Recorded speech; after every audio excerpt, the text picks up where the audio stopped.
Hey there, friends and enemies, Joper here again, and with the Server Slam just ending, and us being just a few short weeks away from the launch of Diablo 4, I am soaking in as much information and news about this game as possible, so the devs just kindly dropped an Inside the Game, a new saga video for us, and I'm going to check it out with you guys because I cannot wait. I just want to get my hands on with this game. Finally, I am so stoked. It looks phenomenal. I'm in. I'm all in.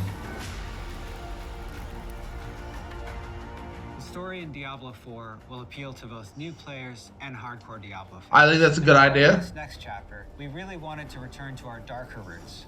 Love it. In a very interesting state right now. It's 50 years after Reaper of Souls from Diablo 3, where half of the population was exterminated by an archangel. Yeah, that's messed up. We've seen quite a bit of changes, quite a bit of scarring from its wounds that have not totally healed. In these years of death and decimation, power vacuums have opened up and been filled by various factions you'll actually get to interact with in Diablo 4. I'm excited about that. We've known and loved have long since faded into memory, as well as an iconic order known as the Haradrim. The world is a bit broken and wounded, and it's in this fragile state that Inarius and Lilith return, and they are the makers of Sanctuary, and their return may not mean the best for humanity. Yeah, I'm so excited about the story. Sanctuary was created, the heavens and the hells were battling each other in a non-stop war. Our sanctuary. I want to fight that giant golem thing. Rebel angels and demons that wanted out. They didn't want to be a part of this never-ending war because there was literally no point. Two of those people were Inarius and Lilith. Lilith is a demon and Inarius is an angel. They were part of the eternal conflict between heaven and hell, in which they were constantly fighting with each other. When Lilith captured Inarius, she was ready to torture him, but when she learned that they're of like mind, she became his partner in crime. They stole a singular, most important object known as the World Stone, a massive, iconic, mountain-sized gem that has the ability of creation. That's crazy looking. Helped to create the world of Sanctuary. And that's where the name of the world comes from. It was their sanctuary to hide away from the eternal conflict. They both obviously things went south from there. As an angel and as a demon have different ways of going about it. Inevitably, checks out. It wasn't going to last. They've clashed multiple times throughout the history of the Diablo universe. And the last time they met, Inarius banished Lilith from the world and locked her in this realm of darkness. We wouldn't see Lilith. She's back though. The cinematic by 3 they come, when a mysterious figure pulled her back into Sanctuary and set her loose on the world she helped create. Yeah, this is gonna be messed up. Also suffered when the heavens found out where he was and what he had done, that he had created this world. He was punished and handed over to the burning hells as a peace offering. Because of these two experiences, both Lilith and Inarius do share that they were betrayed and they've been disillusioned. That does not mean that they get along. There's this rare moment. No, we're gonna have problems with both of them. Are back on the world. It is them fighting each other with humanity as their battleground. When the story of Diablo 4 begins, this wanderer is trudging through the snowstorm. Yo, the beginning is messed up with this game. Just looking for some shelter. The player character in Diablo 4 is whoever the player wants to be. Are they running from something? Are they running to something? What kind of a person are they? We leave that up to them to decide. They are seeking refuge from this blistering cold that saturates everything within the Fractured Peaks. They find a cave, and it is that moment where they're pulled into the bigger events of Sanctuary, these monumental moments that will be taking place that will shape and shake the world. Yeah. Last of the Haradrim. 50 years since Malthael, the aspect of death, culled about 50% of humanity. Humans struggle to survive in that 50-year gap after that massive culling. The humanity itself is trapped between the high heavens and the burning hells, and each are trying to influence humanity in their own way.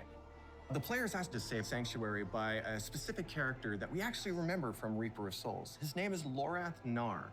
Lorath in Diablo 4. God, he's gonna be old as hell. Not the same Lorath from Diablo 3, Reaper of Souls. 50 years later? Yeah, he's definitely He's a ancient. member of the Haradrim.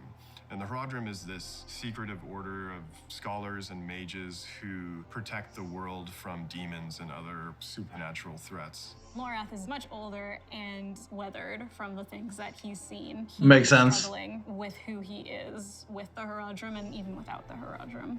When Lorath learns of the player's interactions with a being that he remembers very well, he pulls him into this mission to stop Lilith. They will need to try to figure out a way to survive in the world of Sanctuary. And Yeah, good luck with that. Turmoil since Lilith has come back. God, I'm very excited about the story. I know it's not the main focus for a lot of people, but I actually love this. She leads the Cathedral of Light. The Cathedral of Light is a militaristic faction led by Inarius. Inarius is the ultimate supreme leader, but she handles the day-to-day. She acts as a bridge between Inarius and the other followers of the Cathedral of Light. She was at rock Cults. bottom when Inarius met her. As you can imagine, on Sanctuary, life is brutal. Inarius uplifted her and taught her the tenets of the Cathedral of Light. Ever since then, she's become his most loyal, fervent follower. That scene right there is very fire. She really believes in what he stands for.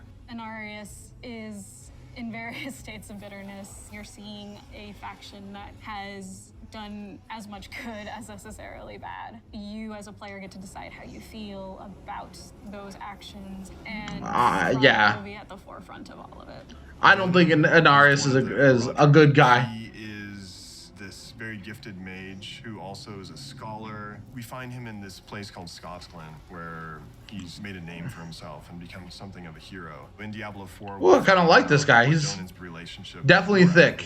And the Herodrum, and how he became a hero in this place. Nayrel is this young... I like her a lot, by the way, in this story so far. Mother, looking for lost artifacts. She's spent her life going through old ruins and reading old texts and learning these arcane things. Together, they're searching for the remnants of the Herodrum. They believe in finding that they'll find some purpose. She is someone who is very intent on stopping Lilith, so she becomes a very strong ally for you and for Lorath throughout the game. You find that very early on why she is like that, for sure. To contend against Lilith. Something that we tried to do from a narrative perspective is create people that are living in a very dark place, but still trying their best to live. I like that a lot. They also have these pieces of beauty and humanity. We wanted to ground them in the circumstances of the world and make them feel real and relatable. Oh, this is messed up. Diablo IV, you're very much watching a tragedy unfold. It's definitely a story that we wanted to create around people, not just the apocalyptic elements that surround the story. And that's something that we really sought to bring to you as a part of the Diablo narrative. Lilith is free. That checks out. Followers, and she's back on her old business. She's going to corrupt us or try to turn us to her side for her own ends. The story of Lilith and Inarius is the darkest story we've ever told. It'd be sick if we gotta choose a side, you know? Like in game. That'd be wild.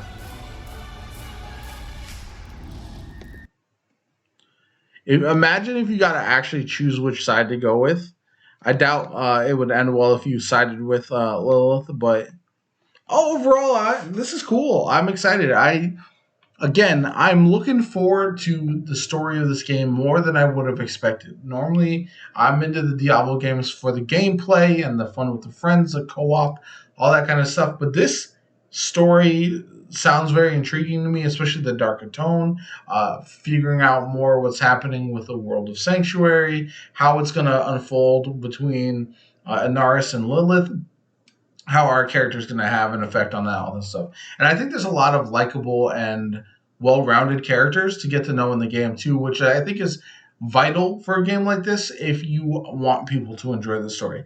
There are lots of people who are just going to skip through, ignore all the cutscenes, all the story, all that stuff, just get to the end game as fast as possible. If that's you, by all means, have at it. That's fine. Play the game the way you want to play. For me personally, I'm going to soak it all in and enjoy the story. And hopefully it turns out as well as it looks so far. But we'll have to wait and see. Anyway, my name is Jopa. I hope you enjoyed the video. Like, subscribe, all that kind of good stuff. I'm throwing up Diablo content on this channel quite a bit, so I appreciate all the support lately. My name is Jopa. I hope you have a good one. I'll catch you all later.